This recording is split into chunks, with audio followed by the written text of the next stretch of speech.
All right, it is the top of the hour and good morning or good afternoon, depending where you are today. I should also add good evening because we do have people all over the globe joining us to hear about the good news happening in parks. A big thanks and a shout out to Patricia Kennedy and Brian Sullivan for our opening quotes today. We're so excited to host this episode. It has been one that has been a lot of fun to put together and one that you and our audience have been asking us for as you communicate with city officials on a variety of subjects. So to help in that regard, we've put together a panel of city officials that also have a background in parks and recreation. So some great learning to be discovered today, and we're anxious to get to it. Now remember to ask questions using the Q&A box. This is your show and we want to hear from you, and I know you'll have some great questions for our panel today. But first, my esteemed co-host Jody Adams is going to share some national news. Hello again, Jody. Let's get this show on the road. Oh, I'll tell you what, we are so excited about this today. And again, we've been working on this for some weeks, but also you've been asking for this for months. So here we go. First of all, national news. We have a shout out to Jamie Sabak with 110%. Jamie's going to offer in front of the NRPA conference, she's going to offer a session that says recharge, reset, and go. And you can get a hold of this session with Jamie at J Sabak at 110%. These will actually appear in your chat box as we go along. So if you can't take the note now, don't worry about it.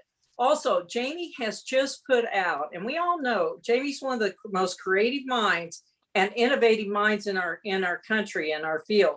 She has written the third part. The first two were during the pandemic. They were called A Call to Action, number 1, number 2. And now she's put out The Future of Parks and Recreation, Crisis or Prosperity. And this is very key. This is a first edition. You can actually Google that title. Again, The Future of Parks and Recreation, Crisis or Prosperity. You can also find it on aapra.com, on the American Academy website. So you can find that. It's very enlightening. I've been involved with it. Oh my gosh, it is so thought-provoking. You will not want to miss that article. And then also, we're heading to Chattanooga for the National Park Build during NRPA.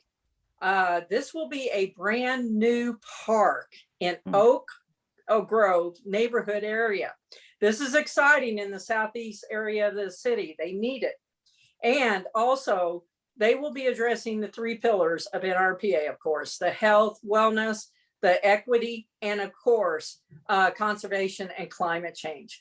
And also, this Chattanooga is the home to Play Core Game Time. They didn't tell me to do this and even say this, but you know what? That's the home office, and we're excited about that. So we're looking forward to NRPA this year. And then also, NRPA has designed a partnership with a design firm, Saki. And here's the key. It's an interactive tool to work with park professionals or even city officials to work through climate change and to help you adapt to climate change in your area. So you can go to climate.park.change and you will find this brand new tool. And I went to it and it was so innovative, and I was like, okay, we're on to something here. And then finally, Trust for Public Lands has adopted equity as part of the National Park Score Index. This is key. Go to it. Make sure you look at scoring your city, and it will really help you out to kind of put you in the level of where are you at right now with the country as development of your parklands. And again, you can find that at Trust for Public Land website, and that will be in your chat box too. All right, on to the show and to our esteemed guests. Sara Hensley, Interim City Manager of City of Denton, Texas, past Deputy City Manager of City of Denton and City of Austin, past Director of City of Austin, Phoenix, San Jose, Virginia Beach, and Champaign Park districts. She's also a fellow member of American Academy of Parks and Recreation Administration, has served on numerous national boards and committees for NRPA and various state park and recreation associations across the nation. Sara, welcome to the show. Thank you for having me. You bet. Sharon Ranals. Oh my gosh, I'm so excited to have Sharon on today. We are excited to have, she is the Assistant City Manager, Chief Sustainability Officer of City of South San Francisco, California. And actually, Sharon has been with the city for 40 years. And Wow. Sharon, I know your title keeps changing, so hang in there because they need you everywhere. And also, she is a recipient of the 2017 Park and Recreation Outstanding Professional of the Year for California Association of Park and Recreation Commissioners and Boards. And she also holds a master's degree in public administration with San Francisco State University, and also is a member of the California Park and Recreation Society and the League of California Cities. Sharon, thank you for making the time. Welcome to the show. Thank you, Jody. It's a pleasure. You bet. Tony, oh my gosh. We are so excited to have Tony on the show. And here we go. Past COO, Director of Parks and Recreation for Town and Miami Lakes. He's also the past Director of Jacksonville, Florida Parks and Recreation. And he's also a credential manager of with the ICMA, International City and County Management Association. He's also a CPRP. Park, he's a past NRPA Robert W. Croft Award recipient and Florida Youth, a young professional recipient. And he's currently an adjunct professor and just finished his doctoral degree in business That's awesome. administration. Congratulations. Yes, that's a big one. That is With research emphasis in public and private partnerships at Florida International University. He is Deputy Town Manager of Town of Miami Lake. Get that town in there. Sorry about that, Tony. But welcome to the show and congratulations to all of you. I just needed to mention all those things. Way to go. And congratulations in your career. So, okay, let's not hold back. Let's go ahead and let's get into our first question here. All righty.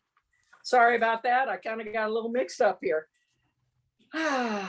Okay. Question one. Well, sorry about that. Okay. Question one, 2 parts. How are you approaching your current city or town budget cycle? Part 2, what's the best way for parks and recreation leaders to make their case for more funding within the department budget for 2022 and 2023? And we're going to start off with you. Go ahead, Sara, start us off. First one in the barrel. Okay, so Yep. Currently we're in our budget process right now, and we ask our departments to turn in their proposed budgets. We look at, we go ahead and do a review with them, and then we ask them to submit supplementals separately. It's important that we do that so we can look at sort of current reality budgets, where we currently stand, and then we will look at what their growth needs are. And then if things are, your normal situations like your salary and your health insurance and things, we automatically adjust. But any new request, we ask them to turn in a supplemental that is actually justified through a document, usually about a 1-page document, that it kind of explains, why we need it, those kinds of things. Your second question about, do you want me to answer the second one at the same time or wait? Sure, Go go ahead. right ahead. The second please. question is more, and shout out to our folks in Denton, some of the Parks and Recreation staff are listening. And that is the best way for staff to really be heard is to look at the same kinds of things we look at when we look at calls for police, fire, time response, issues like that. We need to continue. And I think you mentioned Jamie, who is a good friend of mine, but and she has a lot of hard conversations with our park and recreation professionals, because we should be data driven. If we really want to see our budgets rise, we need to be data driven. How many people are we seeing come in? How many people has that increased over the last 5 years? How much of our number of our trees have grown? How many more parks have we added on? And how much of a mowing cycle have we increased? Have we looked at outsourcing versus internal? All of those things we need to look at to be good stewards of money that we're spending from our community. If you have numbers that have increased, then show it and show why it's increased, but also look at cost recovery and how are we spending our money and how do we need to spend our money? And we need to ask the question of, are we doing the same thing we've always done? Are we looking at new trends? Are we looking at future trends? And this is sort of where we need to be, in my perspective, and how we can be successful in Parks and Recreation.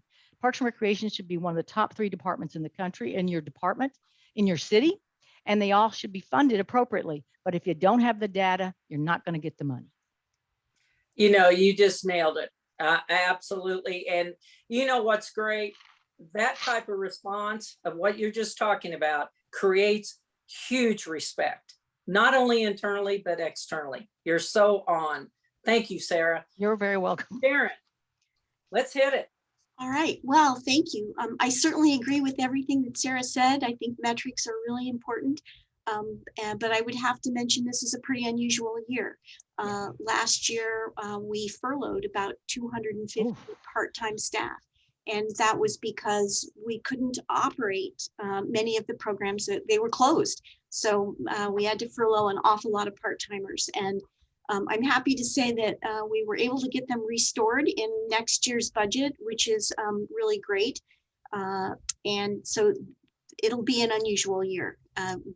Our council is understanding that we're not going to bring in the kind of revenue that we've brought in previous years because we will just have lower attendance for a number of reasons. So our council's pretty understanding that we're going to be building our programs back up.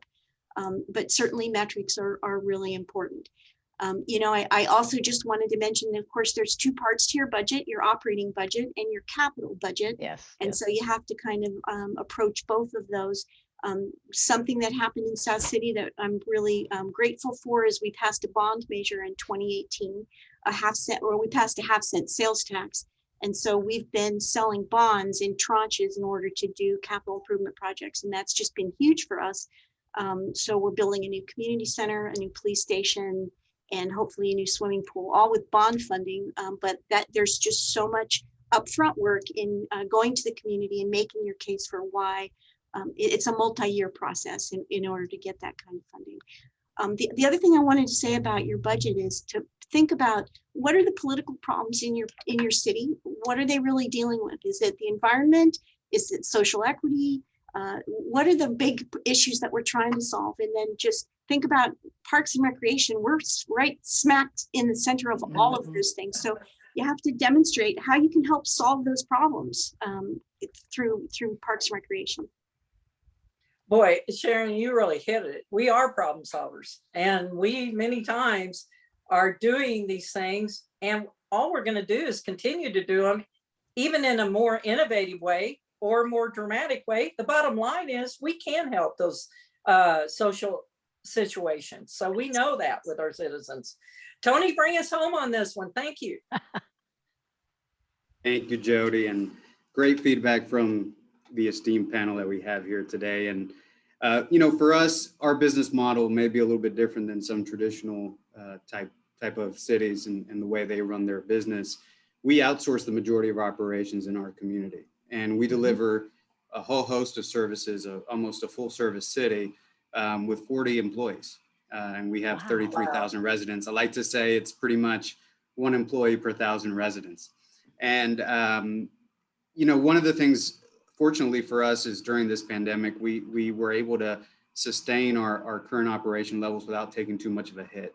And we've now been able to receive some monies, or projected to receive several monies coming from the federal government that are coming down the pipe. So for us, we're actually taking a different approach than what we usually do, which has always been a kind of a cut mentality, cut in your budget and come with your cuts ahead of time.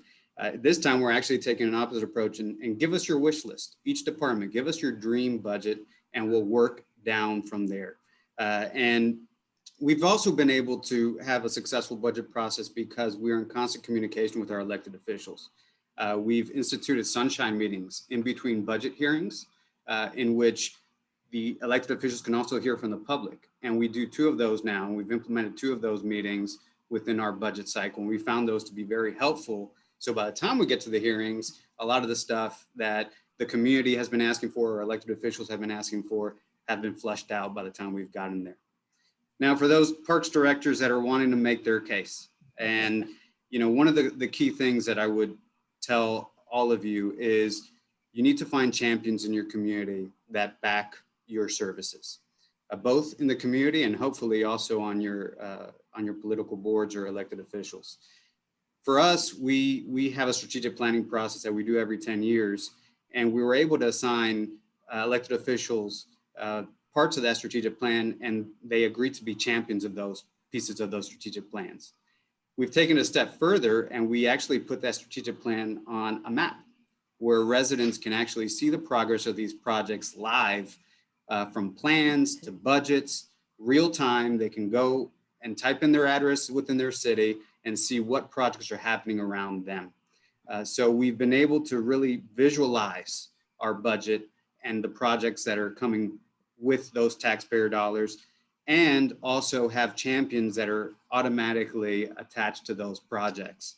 And lastly, we need to be politically savvy. And that's one thing that I think, piggybacking a little bit on what Sharon mentioned, understanding political cycles is critical in terms of finding your champions and finding people that need projects done within their 4 or 8 or whatever your election term cycles are. And we need to be aware of those and leverage those, and also be able to take all that input with data and imagery of past to present. I think we can definitely do a great job of marketing our services a little bit better, and also making a great economic case of why parks are so important in our communities. And they are basically what people see when they come in, and people want to see our parks. So it's up to us as parks professionals to put that case forward and consistently showcase those parks while having champions on board in your community that'll support them. Tony, your communication, I have looked at your website, I've looked through your system. You have phenomenal two-way communication with your citizens. That is so smart what you're talking about during your budget process. Excellent. Love your map, your interactive project map. That is dynamic. And a lot of cities have it, but yours is really, really top-notch, A+. Thank you so much. All right, to you, Anne Marie, we have our first poll question. We do have our first poll question, and really quick, just before we do that, I just wanted to mention, if anybody did not get all the websites that Jody mentioned this morning, I'm unable to put something in the chat unless I'm answering a question. So if you didn't get those, just if one person out there would say, please post the websites, and after the poll question, I'll get those entered for you. So let's go ahead and launch our first poll. And this is a great question. What we would like to know from those of you in the audience is, which of the following park and rec benefit priorities would you most want to communicate to your local officials? So choose one. This would be the one that you most want to communicate. Is it the ability of parks to attract and retain new residents and businesses? Parks' ability to provide community programs. Sorry, that one's on there twice. Sometimes they glitch that way. Parks as a prevention to youth crime. Park importance in improving quality of life, the value of parks in enhancing environmental quality and stewardship, the importance of parks being equal to other city services, or something else. And if it is something else, if you could elaborate in the Q&A box what that something that you would like to communicate would be. Again, you've got some city officials here on the call. You've got others in the audience. So this is a really good opportunity to share what you think the most important aspect of parks that you would want to communicate to help make your case is. And we've got a lot of voting going on out there. So we're going to give it about 5 to 10 more seconds. And thank you to those who have asked for posting the links. I'll go ahead and respond to one of those questions with those links in just a minute, as soon as we share these poll results with everybody. So we're going to end this one in 3, 2, 1. And let's go ahead and share those results. Park importance in improving quality of life. Wow, overwhelming majority. But, also we've had some mentions for attracting and retaining new businesses, parks being equal to other city services. I think that's definitely a challenge out there sometimes. So really great, but an overwhelming response for parks' importance in improving quality of life. And boy, that has certainly come to the forefront in the last year. I mean, it has always been the case and the fact, but I think certainly with what happened with COVID and how many people have been getting out and enjoying parks and using that for their mental health during this period is certainly important and telling. So thank you so much. Jody, I'm going to turn it back to you. I'll get those websites posted and we'll do another poll in just a minute. Anne Marie, thank you so much. You do great driving this 747 of a show. So thank you so much for your help and support. Yeah. All right, panelists, question 2. 2 extremely hot topics. And again, these come from the audience because this is our show out in the field. Currently, in current and future usage of our natural resources throughout our nation, and making sure cities and towns are developing and implementing their natural resources best sustainable practices. Please share your views and innovations your city and town are making towards these best practices. And Sharon, I'm excited to start with you on this one. Well, thank you. Yes, in my role here as a sustainability officer, I have to promote the fact that we are at the heart and center of sustainability. When I say we, I mean Parks and Recreation. There's just, especially here in California, nationally, I know there's many issues out there, but for us here in California, sea level rise, global warming, drought, fires, contamination of the bay, water intrusion at our shoreline. There's just so many environmental issues, and there's so many strategies and methods that our parks and open spaces can employ. I was mentioning to Jody one project that we are working on here in South City that I think is pretty innovative. There aren't any others like it in Northern California. It's a stormwater capture project, and it's being funded by Caltrans. So Caltrans is our transportation highway agency, and they're on the hook to clean all of the runoff that comes from all the state highways and roadways. And so it's a tall order. So we partnered with them, and we happen to be willing to work with them. What they're doing is installing this giant stormwater capture cistern in one of our parks. It's 260,000 gallons. So I was talking to our pool manager. It's twice the size of our swimming pool. So there's a lot of water that is going to be siphoned off of one of our creeks. And that creek collects the runoff from 6,500 acres in the region. And that's something else I just wanted to talk about. These are regional problems that you have to have a regional solution for. It can't just be one little city out there trying to solve sea level rise. Right. So this project is going to siphon this water from the creek. It does initial cleaning of it. It won't be potable water, but we will be using that water for irrigation in our parks. Some will be returned to the aquifer, and some of that water will go back into the creek to go on its way to the bay. And then on top of this cistern, we're going to install a synthetic turf multi-sport field. And so the stormwater project is a $15 million project, which Caltrans is paying for. And the sports field project is a $15 million project that we're paying for, the city. Again, we're going to use some of our bond financing. But it's just a really cool partnership, which is pretty innovative. And we'll see, there will be maintenance to this thing. So it's not perfect in every way, but we'll install it, and it'll be interesting to see how that all works out. Right now, we're trying to figure out how to expand how much region we can irrigate. So we originally started out just irrigating our large central park. Now we're trying to install more purple pipe to be able to use recycled water in additional areas of town. So that's just one project that I thought was pretty, might be worth. Folks, keep an eye on this. When you mentioned this to me, Sharon and I worked a lot with water when I was director of City County Parks. I can tell you, we had a watershed center, and we were very focused on the water aspect. So to hear you talk about this, cannot wait to see how you're going to integrate facilities and the management part of this. This is going to be amazing. Thank you so much. Tony, your turn. So here down in South Florida, we face a lot of environmental challenges, sea level rise, hurricanes, and things of the like. And our biggest priority here in our community is stormwater. We just with the last tropical storm that affected us, we had areas that had over a foot plus of water on our roadways. And it was something that, you know, I've been here for quite a while and have never seen in terms of the water table and the way that our canals are rising and our streets were flooded.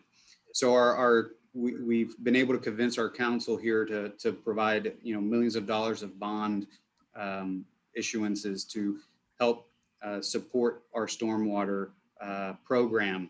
And more importantly, as part of that stormwater process, and this is where I always try to push a lot of parks departments here locally, is don't leave that just up to your public works department.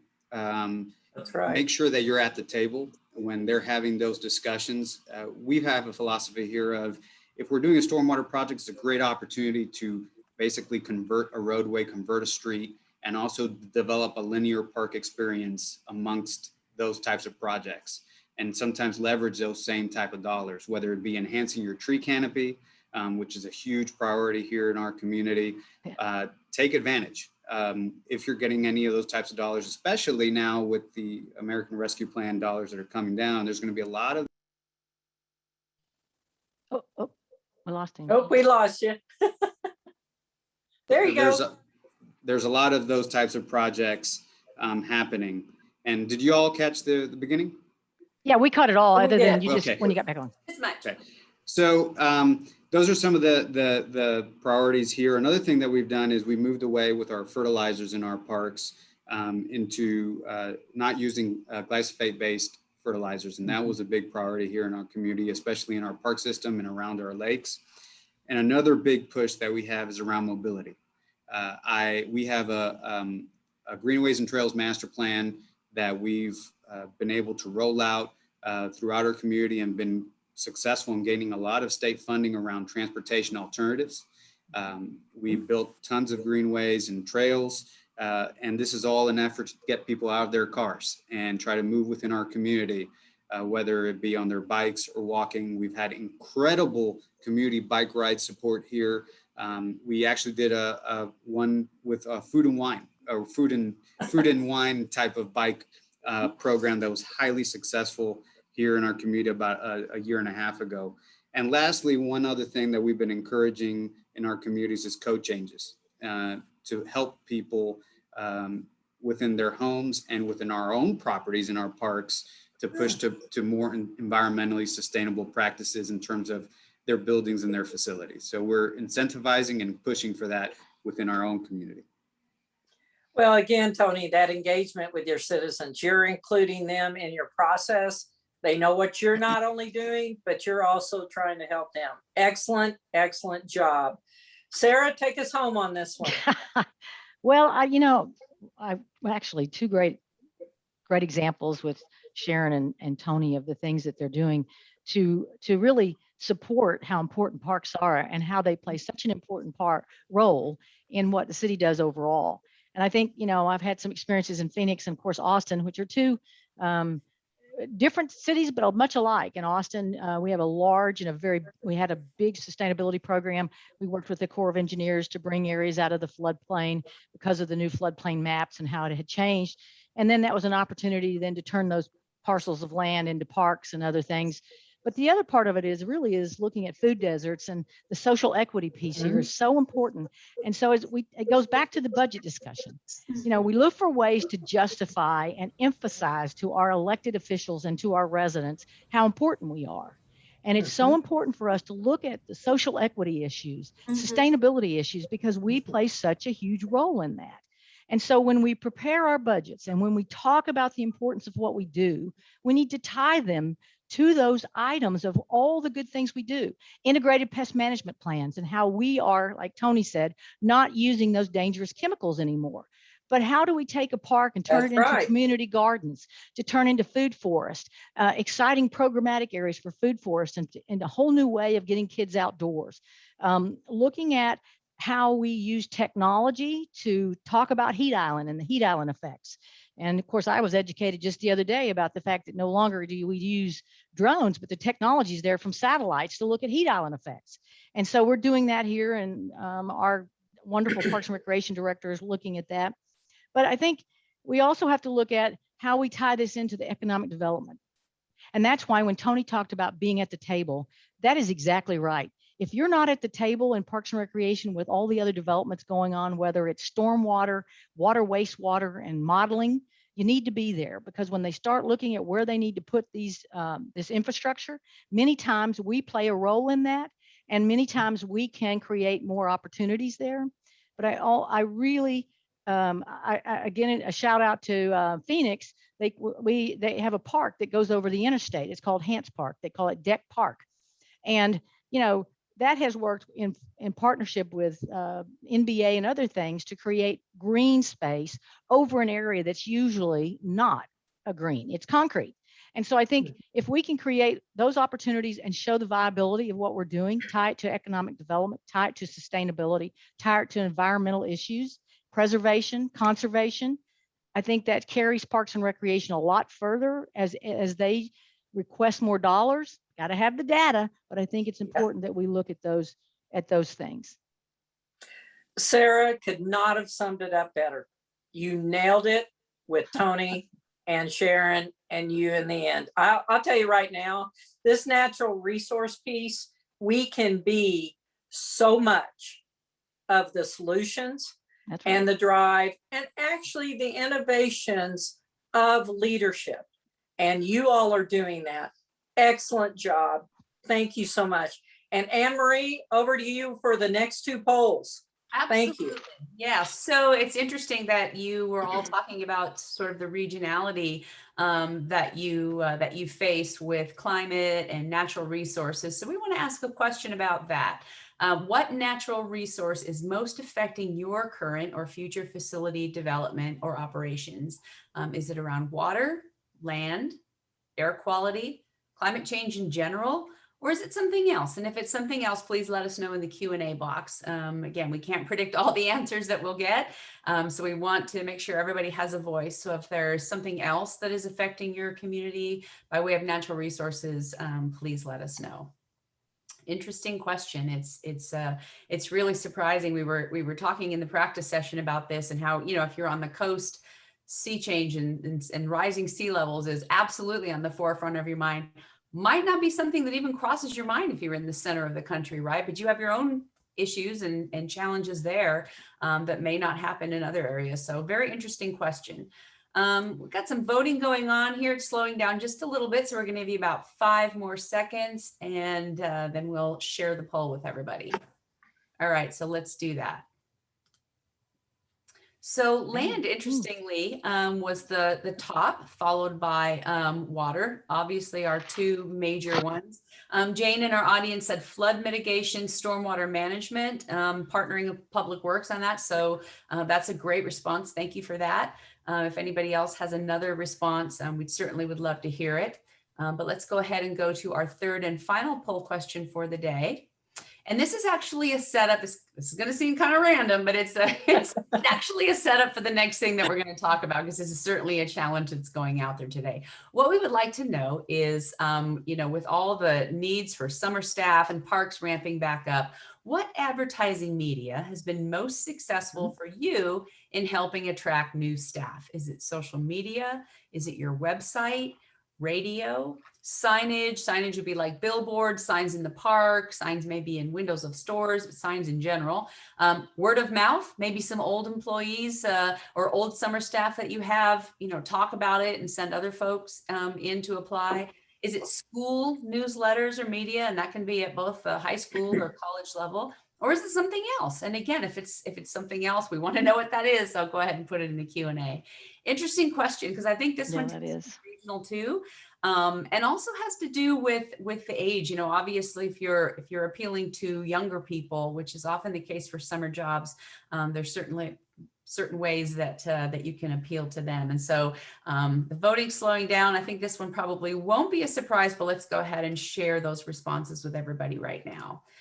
Social media, obviously kids are on social media all the time, right? So that is by and large the number one, but also word of mouth. That's really interesting that would come up. So that actually is a great testament to the work that you're doing. If you know, word of mouth is certainly the ultimate. So if that's happening, kudos to you for making that opportunity a viable one. All right, so we'll stop sharing before I take it back to you. Bill and our audience also shared another natural resource issue, which is invasive plant and insect species. Absolutely. Yeah, Yes. that's a big one. So, all right, thanks, Jody. Back to you. Anne Marie, I'm glad you brought that up. And Bill, thank you for bringing that forward because you're so right. You nailed that one. Again, here we go. Question number 3. With this extreme shortage of available applicants to hire for summer programs and the opening back up of parks and recreation facilities throughout our country, how is your city or town approaching this serious problem? Tony, please start us off with this one. Yeah, and you know, one of the things, and again, we have an outsourcing model. So in terms of recruitment, we really leverage our partners in terms of recruiting good talent.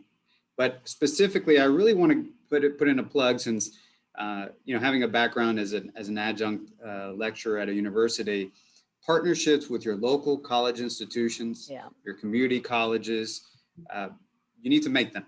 And if you haven't, you should. Connect with whoever the program chair is and ensure that you can send them announcements, job announcements. There's tons of students who are ripe for looking for internships that may take a summer job as part of their internship. Another one is, you know, we need to begin talking about the field as early as possible with aspiring professionals. And also our high schools are a good opportunity to do that. A lot of times you won't even hear recreation or Parks and Recreation as an alternative career track in college discussions, but it should be. We have a direct connection to people, and we have a great purpose behind what we do and the people that we serve. And promoting in high schools in terms of your lifeguards, your summer camp counselors, another opportunity for partnership there, as those people that are graduating and getting and transitioning to college may be looking for some part-time work over the summer. Another thing is incentives, especially during these times in the pandemic. We need to be a little bit creative about potential incentives to getting staff on board, whether it be possibly a signing bonus in the form of a gift card, or possibly thinking of maybe tuition reimbursement, a fractional tuition reimbursement. If you have a partnership with a local college who's willing to provide a credit to those who work in your agency, think about those as alternatives to recruitment. And lastly, we need to do a great job, or an improved job, in terms of marketing a profession within our own park system. There's an absolute opportunity with lots of eyes. We usually have lots of patrons at our park facilities. We should showcase what we do. Put a flyer up, talk about the career. We have a great platform to promote within our own facilities. Don't be afraid to share what the story and the career of a Parks and Recreation professional is within your own town and your own community and your own park system. You know, Tony, you brought up some really good aspects here. Being another professor in the field and actually being a practitioner, I can tell you one thing you brought up, not only the college students, which of course, that just is like no brainer, get it done and go communicate, but also the high schools. One program that we ran at one point at Springfield Green County Park Board, I can tell you, actually worked with this R12 school district in Springfield, and Dr. Riggs, a shout out to you. She was deputy superintendent. She came up with a creative way to give credit in high school for working with our department. And we had people lined up in lifeguards and you name it, as even a career. So I just want to share with you, there are ways to do this. And that's why we're here today, to share those innovative ways. All right, let's turn to you, Sarah. So many of the things Tony said, everything he said, I agree with. And I think having two major universities here, Texas Women's University and North Texas University, we tap into a lot. I do think, though, again, I'm going to go back to a bigger picture of, as a city government, you have to have those relationships. We do quarterly meetings with the chancellor from the TWU in North Texas to talk about these partnerships. And we just had ours with Chancellor Phaeton a couple of weeks ago. And we do all sorts of things to talk about how we can work better together, not duplicate services. And then we're establishing a all-encompassing internship program through our HR department. So it's not individualized, but it's through their HR department. But in sense of day camp and lifeguards, I mean, first of all, start early. Don't wait till the last minute. Don't even wait till March, when that's been the traditional time. Look at a year-round situation where you keep someone on board. Maybe they're not just a lifeguard all the time, but you look at multiple opportunities. And then the idea of the incentives, paying for their uniforms, their equipment, their training, providing those trainings. And we also in Austin worked with the school district to train some of the students to be prepared to move into lifeguard positions. And I'm going to say this: I think as a parent, and a parent of teenagers now, that we're looking for a job, if you can reach the parents, they're the ones that are pushing their kids out for these jobs. Good So, point. and I didn't realize that till the boys were starting to look for jobs. Now I'm a little disappointed they're not in Parks and Recreation. They're both working for Jersey Mike's, but I think it has to do with something about eating the food. But but I think I do think if you can get to parents and you can get on these HOA, that social media, I'm going to guarantee you're going to have a line out the door, because every parent encourages their kids when they turn 16 or 17 to get out and get a job. Well, lifeguarding is very, I did it, ran a pool, and it's kind of a special thing. I know people don't want to be out in the sun anymore, but we provided equipment, the hats, the sunscreen, the different bits of uniform. So I think, anything you can do. And I think the other thing you can reach out to is the church bulletins. And I know, I'm not trying to be sacrilegious here or but I think that is where parents can encourage their kids to be in a safe environment, to get the training that they need. And many times I think they're looking for that kind of opportunity for their young person, so that they can get some good quality training and learn about city government. That's the other benefit here, helping young people understand what their city government does, how we work, and how to be effective when they grow older and want to be more involved. Fantastic ideas. Absolutely. I would agree with you. And get out of our box, get out of our old paradigms. Let's go out there and get with those other networks. You're so right. Way to be, Sarah. And Sharon, let's finish up with you on this one. Well, you guys have covered an awful lot there. I'm not sure what I can add. I agree with all of that. I would agree that I mentioned we had to furlough quite a few part-time staff, and we are now trying to bring those folks back. Some retired, some moved out of the area.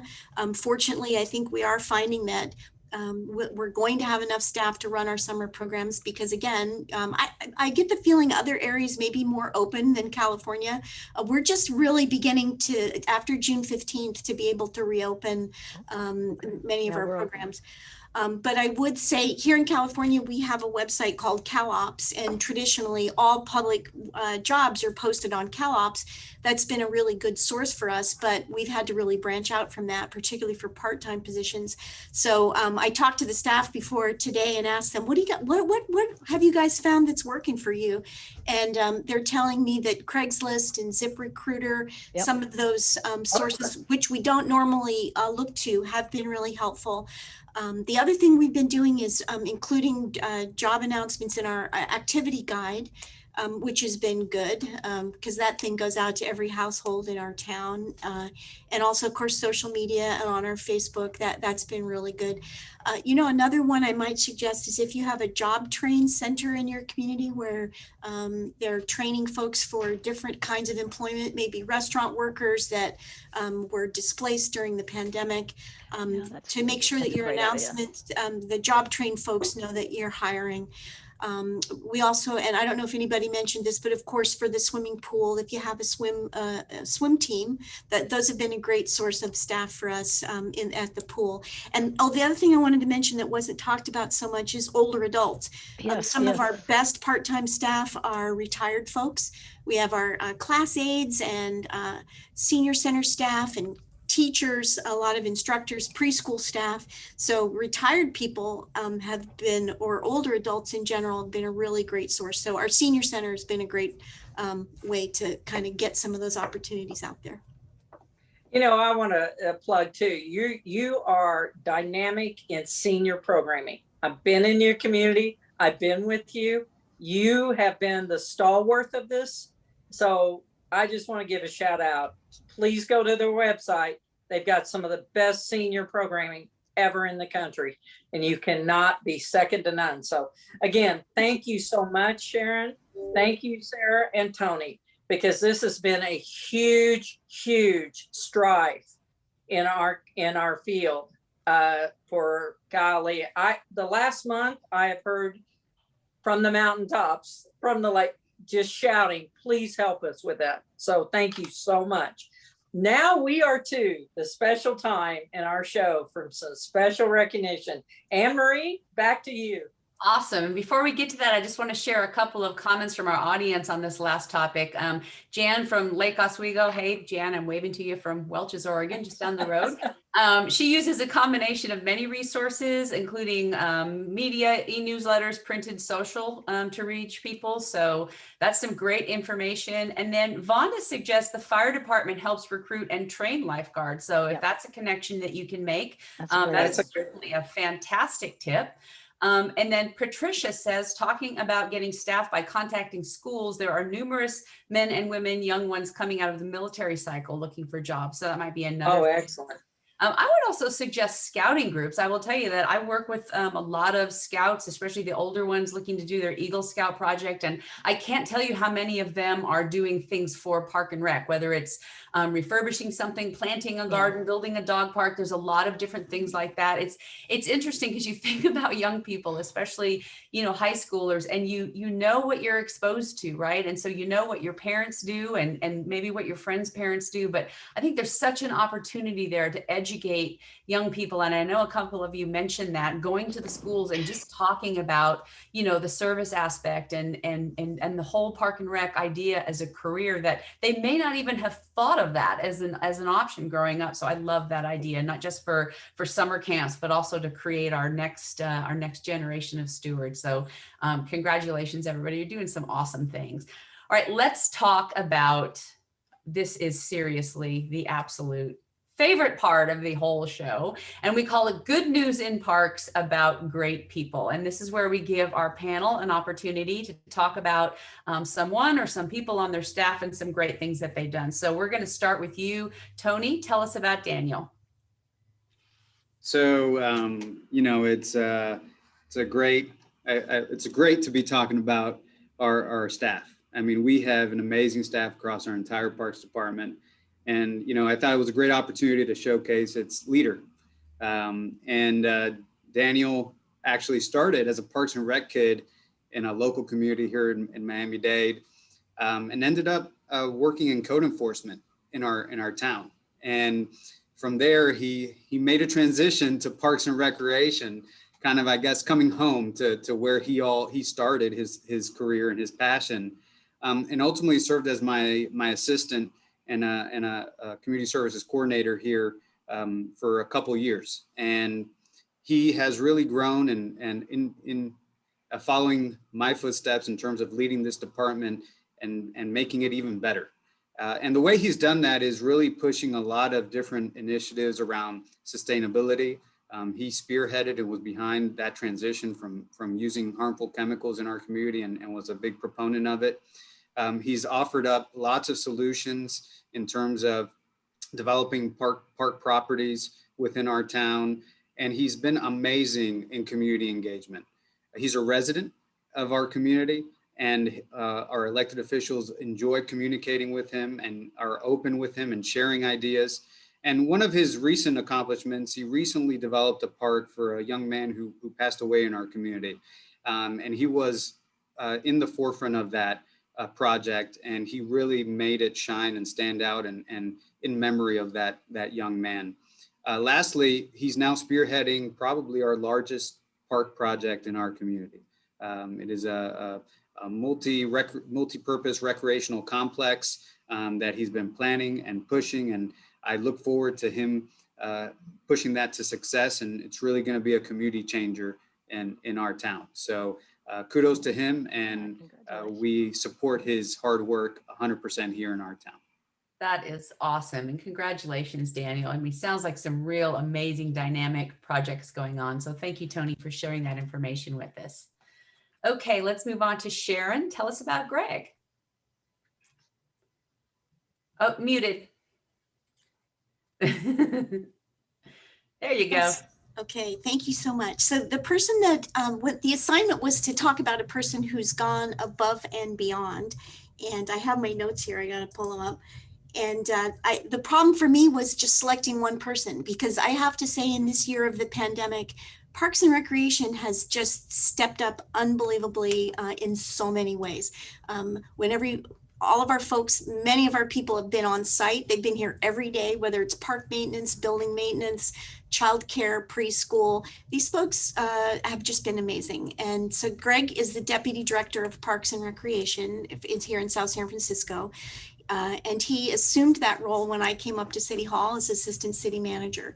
And so I could not be doing what I'm doing if Greg hadn't stepped up and been willing to do Deputy Park and Rec Director. Greg started out as 7 years ago with us as an intern right out of college. And he's actually been promoted 5 times during those short number of years, because he's just extraordinarily smart and talented. So I really can't say enough good things about him. One of the things that's really great is his willingness to become a subject matter expert. So I originally had him on the recreation side, and he was doing a really great job there. And then we had an opening on the park side, and he was a little unsure about, I'm not so sure that that's a good fit for me. And I kind of pushed him over there, said, you're going to love it. Just give it a try. And he really does love it. He's awesome in parks. And so the first thing he did was get his arborist license. And now he's getting a master's degree in landscape architecture. And so it's just really taken to the whole parks planning piece. And as I said, just is tremendously established rapport with the entire staff. I mean, you guys know how important it is with a park and rec group. It's like family, and they have to really the crew has to support the director, and he definitely has established that in just so many ways. So I just really have to acknowledge and thank him for always being there, hardworking, dedicated. This is a guy that is going to get it done no matter what it takes. And you know how it is when you're doing an event or you have a big project, and you know if so-and-so is on it, that it's all going to be okay. That's how it is with Greg. If he's there or he's on the project, I just don't worry, because he's going to get it done, and it's going to be really good. So I just want to thank and acknowledge him. And I have to also throw in that picture there with Marie. Marie was my admin in Park and Rec. And when I came up to City Hall, she came with me. So she's now the assistant to the city manager, the executive assistant to the city manager. So that's just kind of how those relationships and that teamwork, you establish those relationships, and it's just tremendous as we move through our careers to keep them and keep those people engaged with you. Right. Wow, that is awesome. All those promotions in such a short amount of time. Greg, I can't wait to see what your career has ahead of you, because I'm sure it's some amazing, exciting things. Thanks for sharing that, Sharon. That's awesome. All right, Sarah, tell us about Gary. Mr. Packin. Well, let me just first of all say he's an avid sports memorabilia collector. And when we were in the height of COVID, we'd have Teams meetings, and in the back of his, I mean, literally a huge area behind him had all sorts of baseballs. He's collector of all sorts of things, and he started to walk us through his museum, as it so to speak, just to see all the different collectors. He's from Pittsburgh, so he's obviously a Steelers fan, so he has some of that memorabilia, but I've never seen so much sports items in my life all in one place.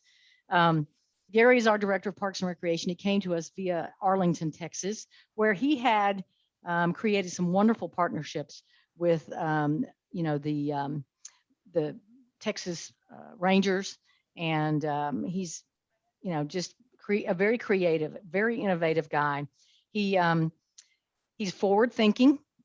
You'll see him right here with his sons, and then you see him with one of the staff members where they do a creative recognition for their staff in Parks and Recreation and give out special awards that they create.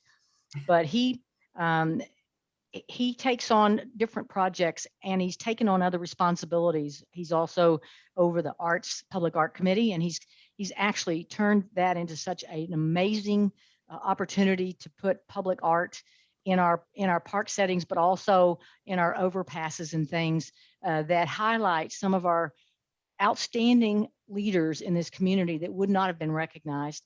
He also has just worked on a trails master plan, and he's amazing in that, created our integrated pest management program. But his ability to form partnerships with all these other departments is just amazing. And when we had our COVID issues, and now I'm sure you're aware, we had the snowvid issues where we had the freeze and we lost power.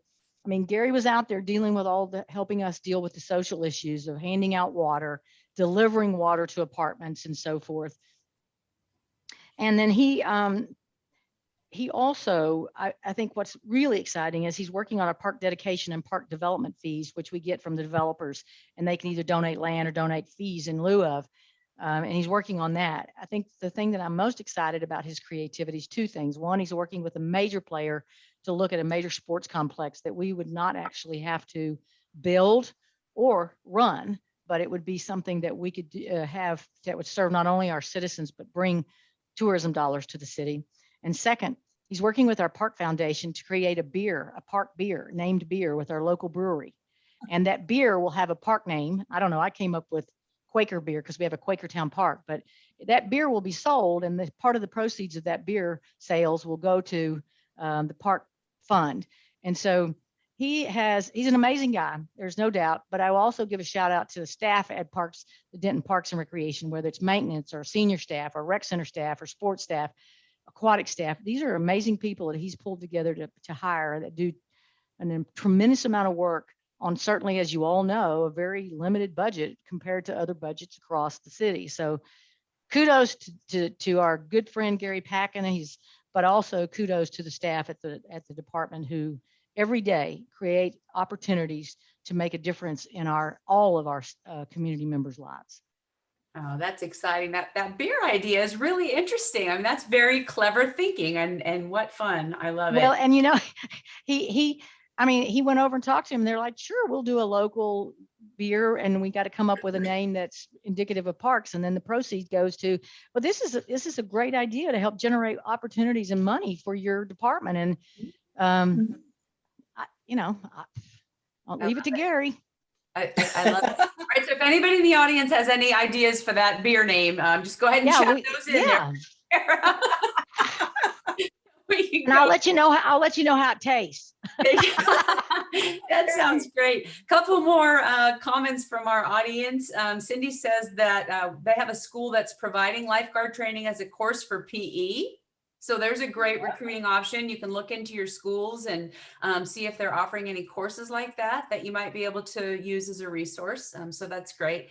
And then we also have a couple of comments. I'm going to call this the Tony Lopez fan club. Tony, oh yeah.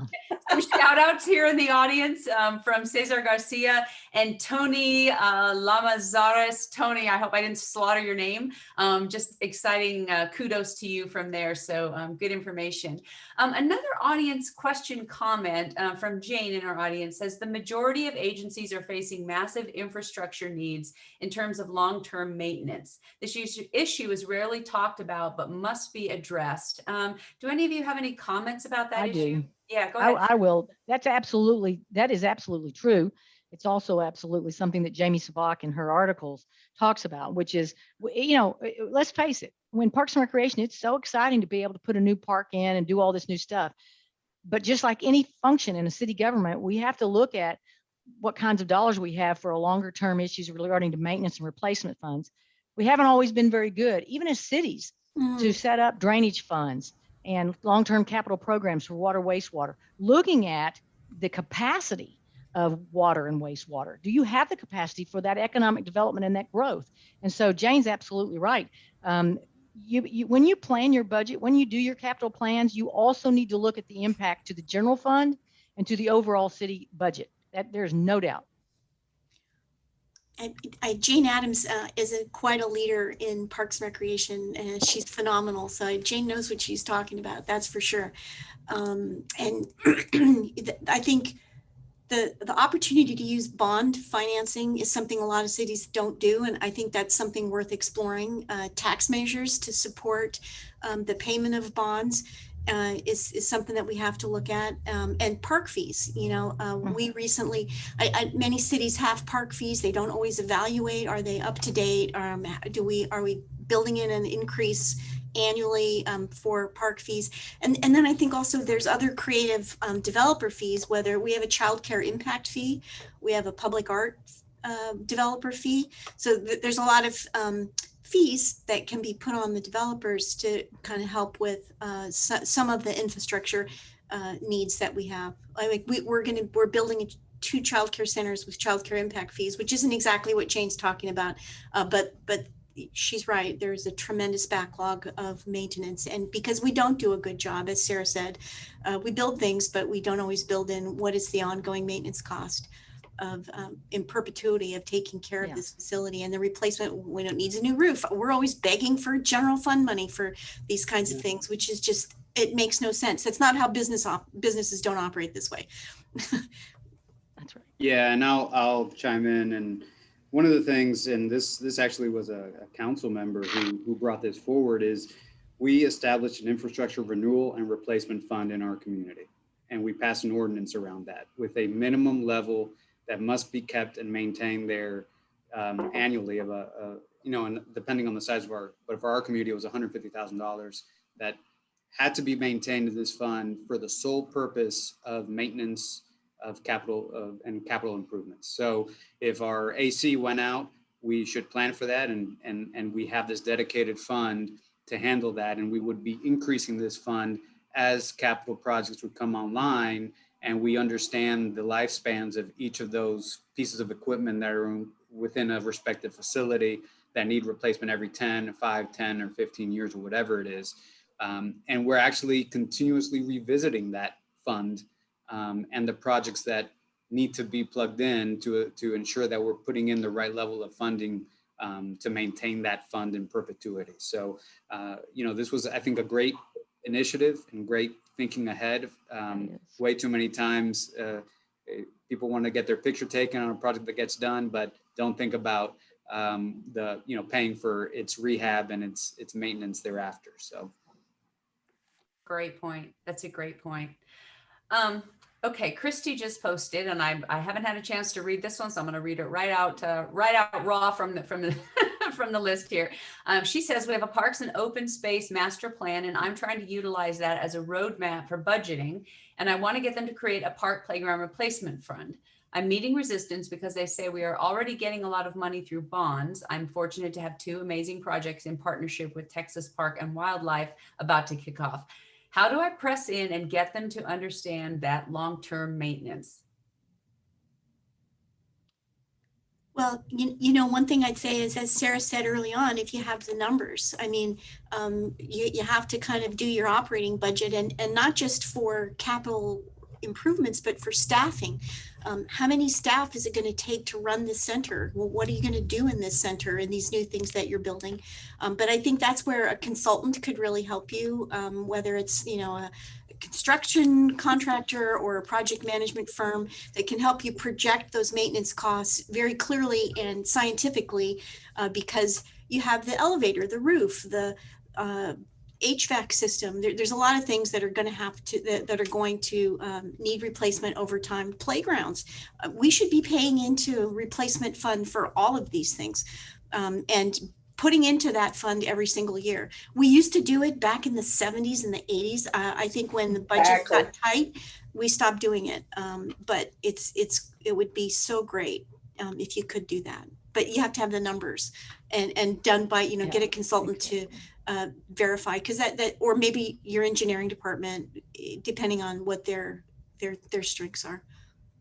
I think the other thing too is, you know, and again, I'm looking at the bigger picture, and that is, you know, look at your school district. Many times we build our playgrounds, we do our thing, and right across from us is our school district who builds their playgrounds for their schools. We have to think about, should we not be working with them to look at our all playgrounds, how well we have playground staff who are certified to maintain those. I mean, there are standards that are required. And one of the ways to promote that maintenance, that upkeep, is to partner with your schools, partner with your school district, your facilities superintendent, to talk about how we can do a better capital program together to do all the replacements at one time. So every area of the city has access to playgrounds and safe playgrounds. And if you do it that way, and you look at how you get the best bang for your buck, number one, you're going to get a better price because it's going to bring down the cost because you're going to add on however many playgrounds. But two, you work together on a maintenance program and plan that you take together. More voices, more support, because when someone else is coming from a school district to talk about the priorities of kids and play and how you have to maintain them safely, you're going to get counsel to support that versus doing it by yourself. You know, that's I'm glad to hear you say that, Sarah. We were building 27 school parks in Springfield, Greene County. And honestly, that's how we did it. We actually looked at building these facilities together, but also looking proportionally, where were the facilities going and the playgrounds and different aspects. And again, Dr. Rigg led that effort on the school district. She got it. She knew our business and vice versa. She taught me the school business. So you can't lose. There's no way to lose on that if you've got the right people in the mix. So that's a really great point on that.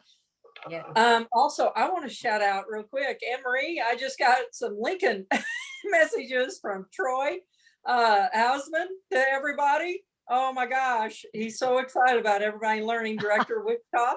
And hi, Troy. Yeah, Sarah. I worked with Troy in Austin. That's right. You sure did. And Mark Young, what a great learning. Mark. I know Mark. I know. So again, you've got a lot of fans out there, you three. Go ahead, Anne-Marie. Sorry about that. I just needed to plug that in there. Yeah, no, I love it. Don't be sorry. It's funny when Sarah was talking, I instantly thought of the work that you and Dr. Riggs did in Springfield Green. I mean, if you want to see a model of school park partnerships that have worked, theirs is a fantastic one. And Jody, I know you're humble, but I'm going to give you that shout out because I'll tell you what, this is one that everybody can learn from.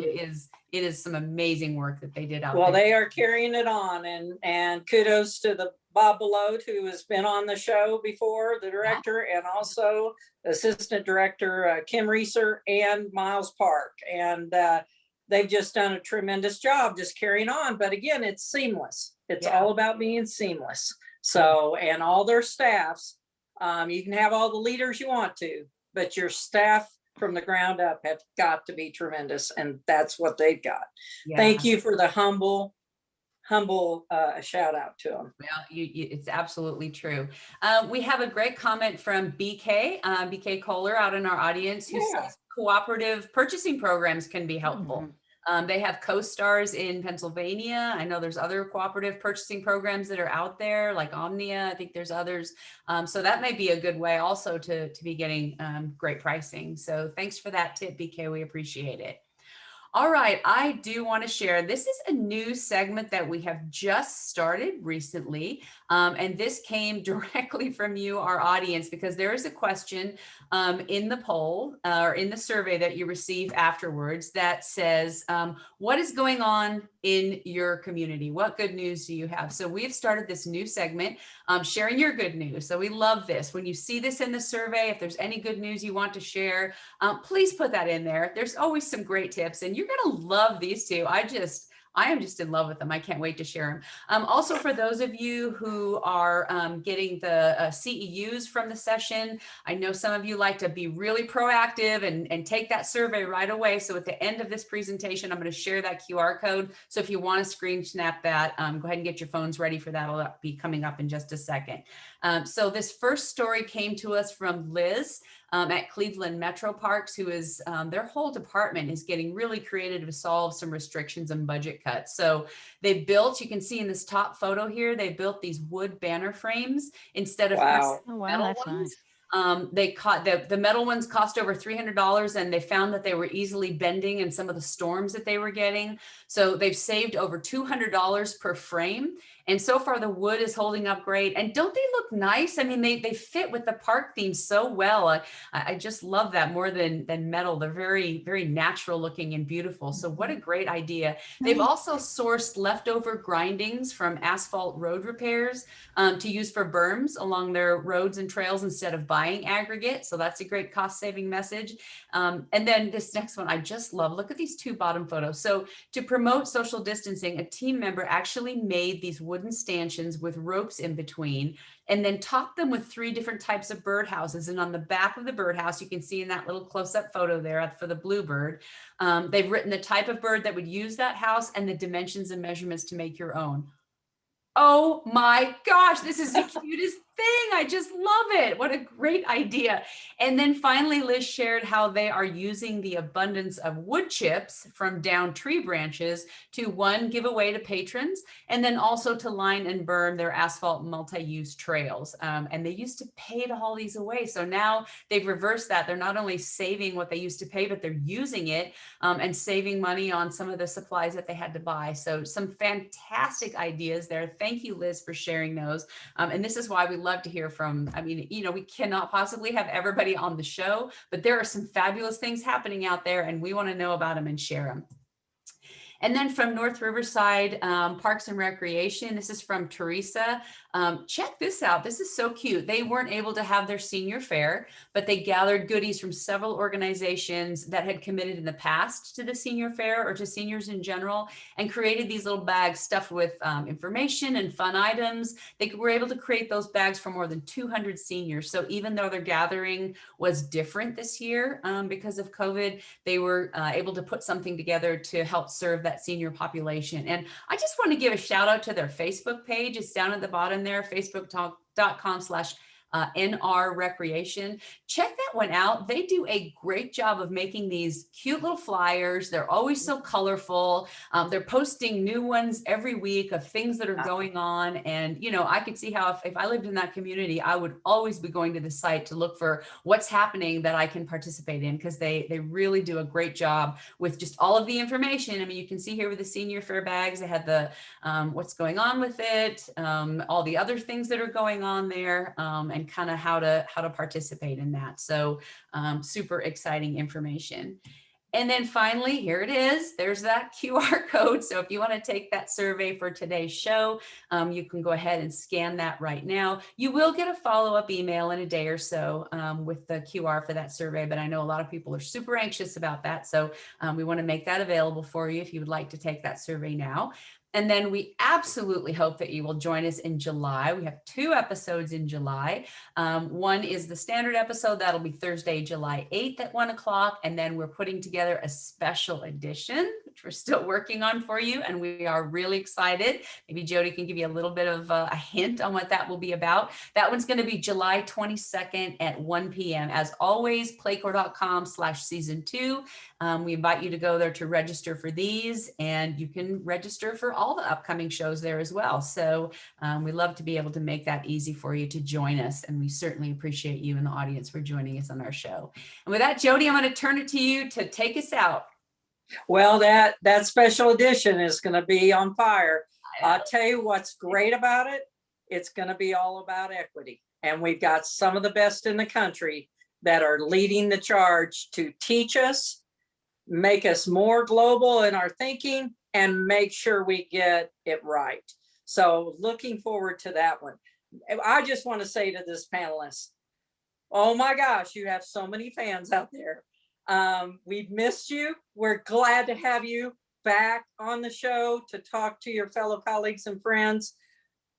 You know, you're neutral. You need to be neutral when you're that city manager's office and town manager, but you know what? Your passion shows through, and you're not very far away. You're there every day. So thank you all so much from the heart. We love you. and we needed you to come on. Oh, Way to thank go. Our you. pleasure. guys. Thank you. Thank you, Thank Sharon. you. Thank you, Tony. Good to see both of It's you. nice and meeting you guys. Nice Yeah, meeting you. absolutely. Yes. It was Thank fun. you. I was Well, nervous, but it was fun. It was fun. Yeah. Good. See, It's it's live. really fun. You're amongst all your friends here, right? That's what it's all about, is sharing. Come to Denton and get the Park's beer. Absolutely. Yeah, definitely. Okay, I'm gonna be really corny here. Go and put a dent in it, right? There you go. I love it. That's really bad. Okay. Thank you so much, and we will see you in July. Bye, everybody. Have a great Bye. Bye. See you See ya.